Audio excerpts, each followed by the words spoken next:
माचिस की तीली। बहुत बड़ी शिक्षा है इस कहानी में। एक दिन एक किसान नाव पर बैठकर नदी पार कर रहा था।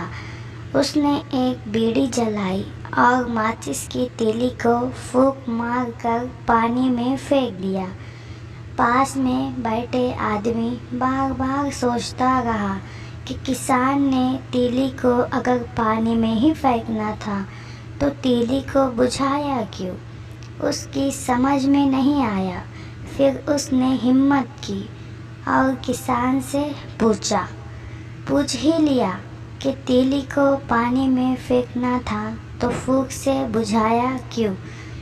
तीली तो पानी में जाकर अपने आप ही बुझ जाती। किसान ने जवाब दिया, ये उसकी आदत है। उसके पिताजी ने कहा था कि तीली को हमेशा बुझाकर ही फेंकना चाहिए, क्योंकि एक तीली किसी का घर जला सकती है।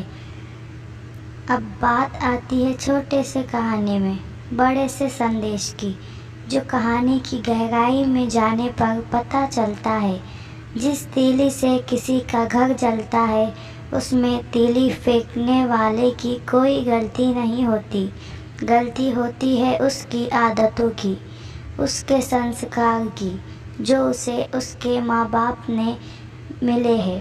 तो दोष उनका नहीं, उनकी परवरिश का दोष है। महात्मा गांधी जी ने कहा था कि बच्चे अपने माँ बाप का प्रतिनिधित्व करते हैं। आदमी जो भी करता है अपनी आदत के अनुसार ही करता है।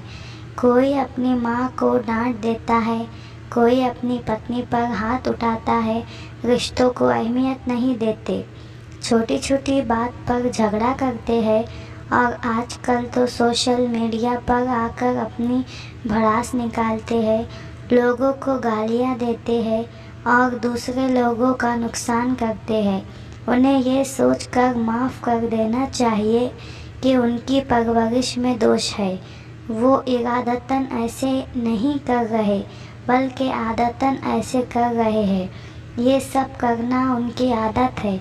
जिन्होंने ज़िंदगी में संस्कार नहीं सीखे उनके बारे में क्या सोचना। ये अलग बात है कि ऐसे काम किसी का घर जला देते हैं, पर इसके बाद भी हमें लगता है कि उन्हें ये सोचकर माफ़ कर देना चाहिए।